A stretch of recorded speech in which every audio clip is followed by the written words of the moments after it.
Congolaises, Congolais, mes très chers compatriotes, le 30 juin, nous célébrons bien plus qu'un simple anniversaire. Nous célébrons l'âme de notre nation, sa force et sa résilience. C'est une célébration de notre liberté chèrement acquise par le courage et les sacrifices consentis par les pères de notre indépendance qui ont combattu sans relâche les affres du colonialisme pour que nous puissions jouir de notre liberté et de notre souveraineté. C'est ici le lieu de rendre un hommage appuyé à leur bravoure, à leur détermination et à leur vision lumineuse pour un Congo uni, libre et prospère. Aujourd'hui, nous sommes 64 ans plus âgés, 64 ans plus forts, 64 fois plus déterminés à poursuivre l'œuvre de nos pères fondateurs. Le cheminement de notre nation nous renseigne que l'indépendance chèrement acquise est certes un choix délibéré de responsabilité, mais elle ne devient véritablement un acquis que lorsque nous en faisons un pari ambitieux, celui de la volonté inébranlable de tout un peuple d'aller toujours vers le progrès économique et social pour un bien-être durable. Elle est un combat continu qui exige notre unité, notre solidarité et notre engagement pour un avenir meilleur pour tous.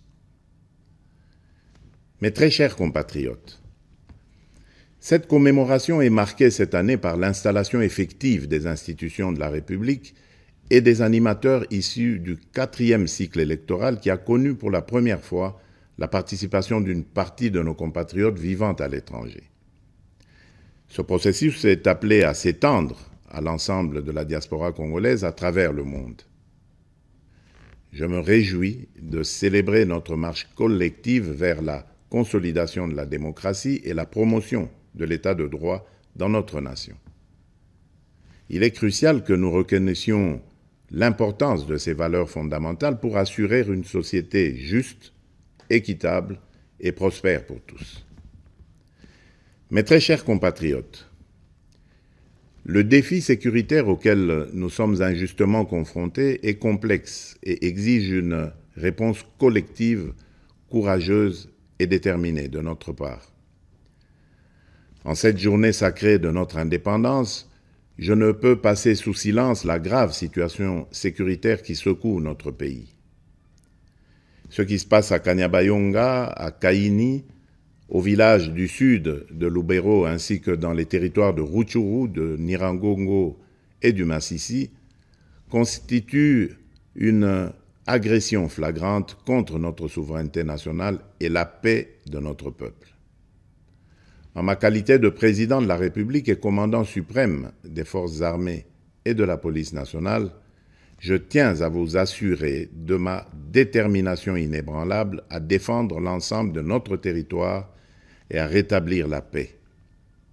Nos vaillants soldats sont en première ligne et ensemble, nous triompherons de cette agression injustifiée.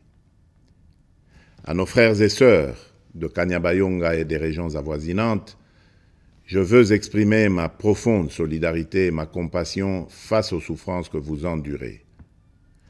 Votre courage et votre résilience sont une source d'inspiration pour la nation tout entière. Soyez assurés que je mets tout en œuvre pour rétablir la sécurité et protéger nos concitoyens.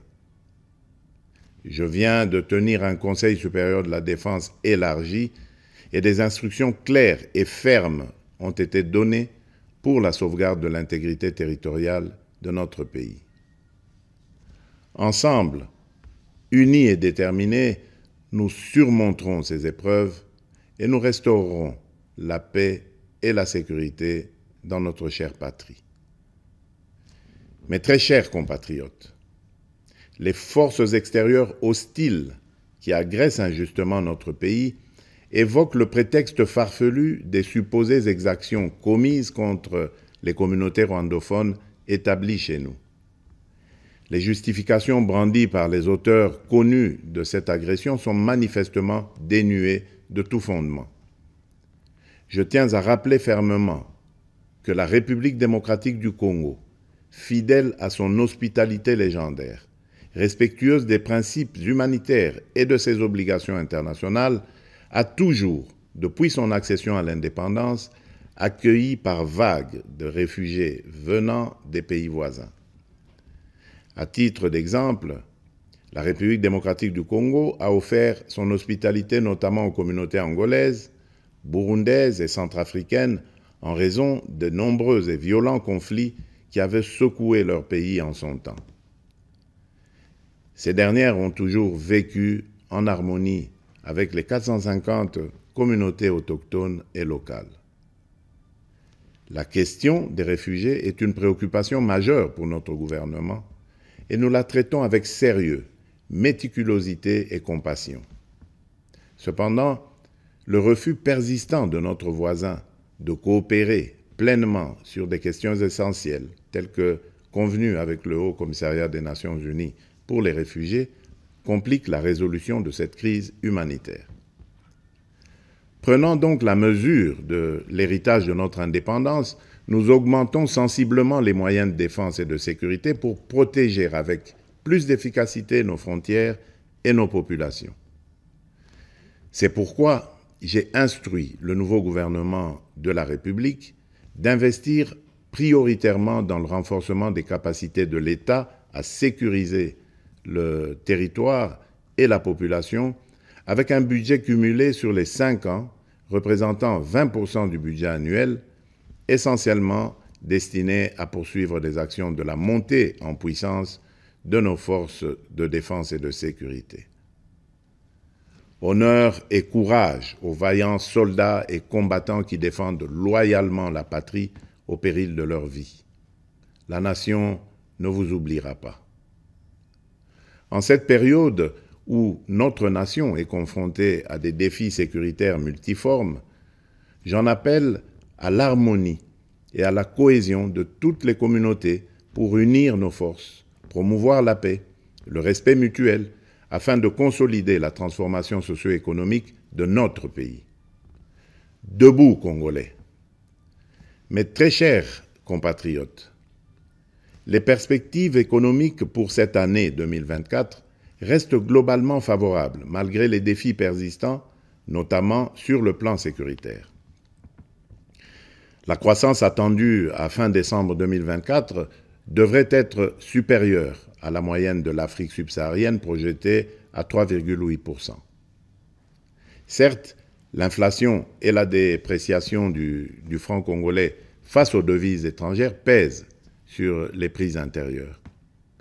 Mais, soutenus par des réformes économiques et des investissements massifs dans les infrastructures, les services et le secteur minier, les perspectives de croissance de la République démocratique du Congo pour 2024 restent optimistes. À partir de ces perspectives, je suis convaincu que la République démocratique du Congo est résolument engagée dans la trajectoire des pays à revenus intermédiaires grâce à la transformation de l'agriculture et de l'industrie. C'est pourquoi nous devons poursuivre les réformes, projets et actions initiées sous mon premier quinquennat qui ont produit des résultats positifs sur les structures de l'État et de la société. Il s'agit, entre autres, de la restauration de la fonction de contrôle financier et d'audit des comptes publics pour améliorer la gouvernance, la consolidation de nos réserves de change évaluées actuellement à 5 milliards de dollars américains, la gratuité de l'enseignement de base, les différents paliers de la couverture santé universelle ainsi que le programme de développement local des 145 territoires. Ces acquis seront capitalisés par les réformes initiées pour assurer une transition vers une économie plus diversifiée grâce principalement à la transformation agricole et au développement des infrastructures dans le secteur des routes, des chemins de fer, du numérique et de l'énergie.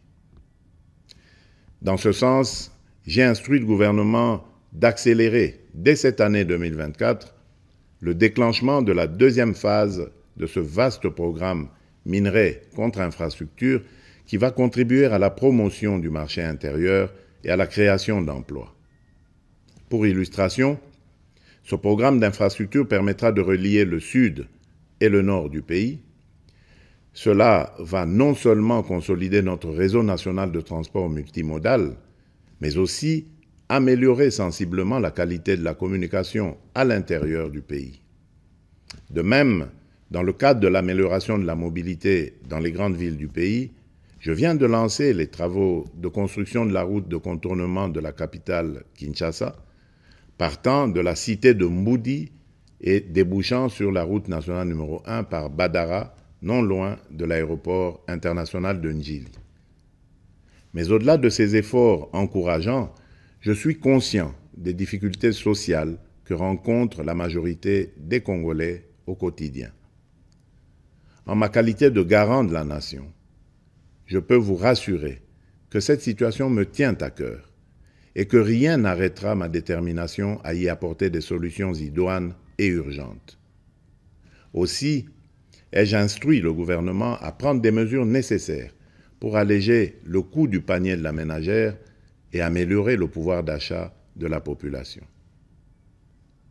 Mes très chers compatriotes, la véritable indépendance et la liberté découlent inévitablement du développement, fruit d'un dévouement et d'une prise de conscience profonde de nos responsabilités.